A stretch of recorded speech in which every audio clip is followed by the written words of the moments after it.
Let's revisit example 1 from Paul's online calculus notes on related rates. Air is being pumped into a spherical balloon at a rate of 5 centimeters cubed per minute. Determine the rate at which the radius of the balloon is increasing when the diameter of the balloon is 20 centimeters. I can hear several of you saying, and rightly so, I follow the solution on Paul's online calculus notes, but I could never do that myself. How do you know how to solve a related rates problem? Well, the handout that I've given you in the previous step is an outline of the 4 steps that will work for solving absolutely all related rates problems. The context of the problem might be different. It might be a problem about something melting or a circle increasing or something. I mean, the physical context of the problem will be different, but the steps will all be the same, because in a related rates problem, you're always given some rates and you're asked to find some rates.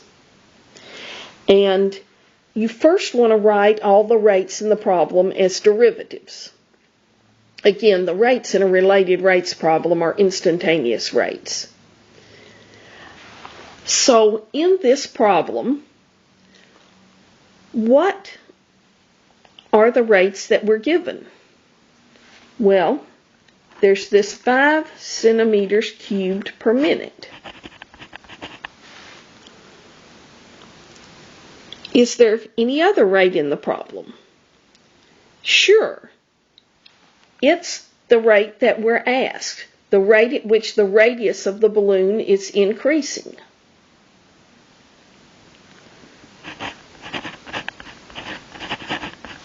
Rate at which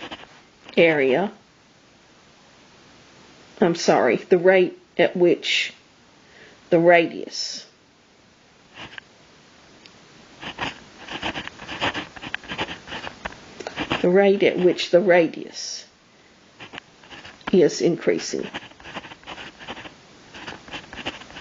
Always write down all the rates that you're given or want to find.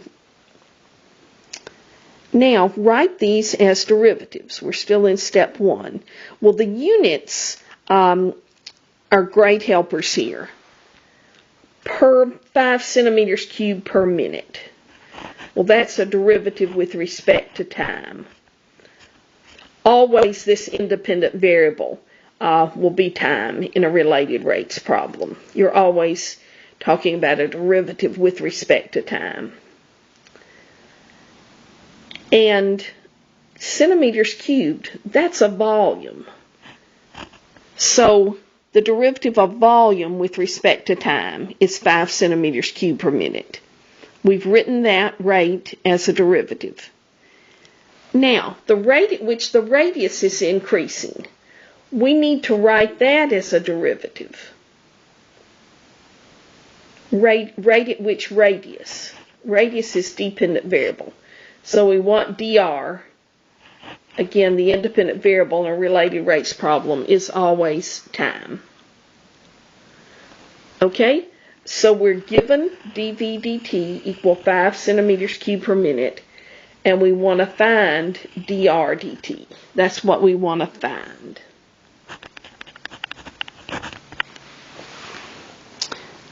Okay? Step 2. Identify the dependent variables in the derivatives. Okay, the 2 derivatives are dv dt and dr dt. The dependent variables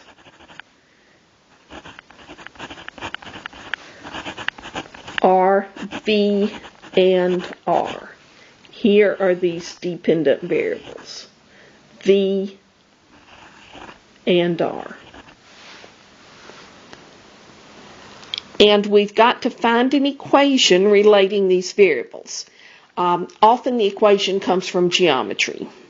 So I need a formula that relates volume and radius. Volume and radius of what? Well, look back at the problem. It's a spherical balloon. So I need to Google volume of a sphere. If you Google volume of a sphere, you will get 4/3 pi r cubed. This is an equation that relates the dependent variables b and r. Step 3, differentiate both sides of this equation with respect to the independent variable time. Now this is kind of like implicit differentiation. You differentiate both sides of the equation, but with respect to time. Now, you have to realize that volume is a function of time in this problem because you're blowing air into the balloon, so the volume is changing over time. In fact, it's increasing. And the radius is changing over time also.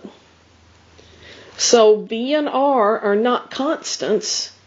They are variables. Okay?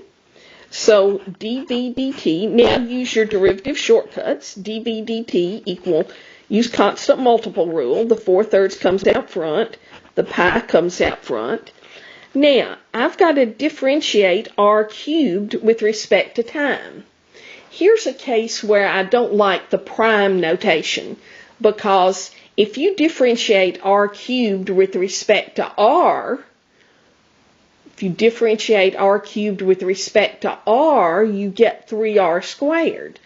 But if you differentiate r cubed with respect to time, well, you've got an outside and an inside.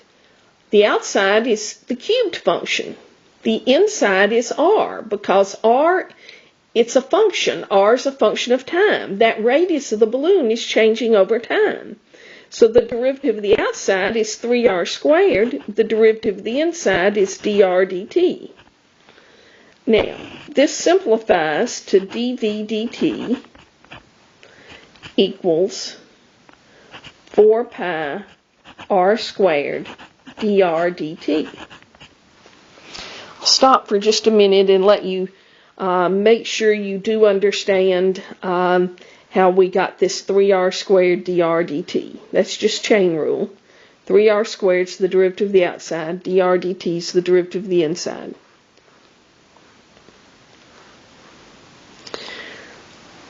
Now, look what we've got. We've got an equation relating the two rates. The two rates are dv dt and dr dt. And we've got an equation relating the two rates.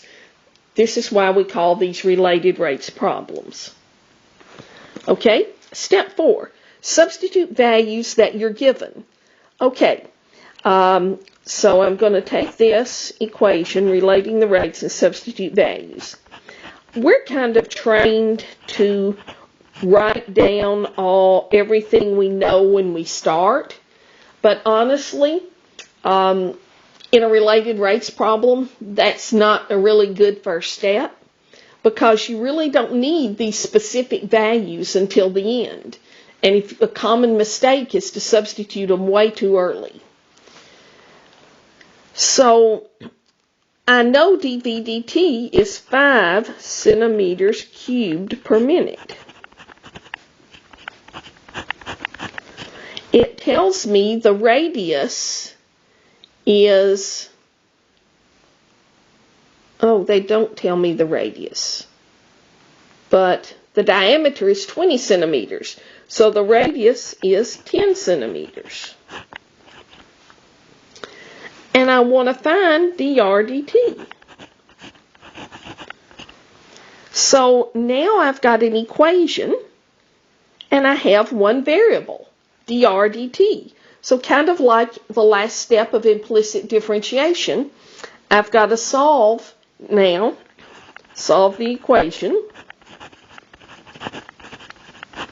It's just algebra now. Solve the equation for dr dt. So that's going to be 5 centimeters cubed per minute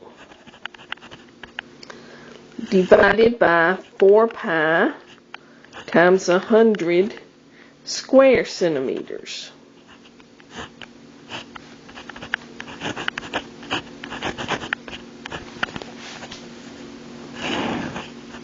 Let's make sure our units turn out right. What are our units going to be? They're going to be centimeters cubed per minute divided by centimeters squared. Well, centimeters cubed divided by centimeters squared is centimeters. So the units are going to be centimeters per minute. Are those appropriate units for the derivative of r with respect to t? The rate of change of radius with respect to time? Sure, this is a linear measure. So the radius being centimeters makes perfectly good sense. I'd be alarmed if the radius was centimeters squared or centimeters cubed, if that were the units. Centimeters looks good. Minutes is a unit of time. Now, I've got 5 divided by 400 pi. So dr dt equals 1 over 80 pi centimeters per minute.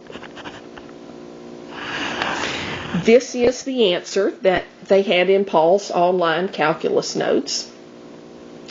There's really nothing I've done that's any different from what he did, except I'm trying to give you this framework of 4 steps for solving an implicit, a related rates problem.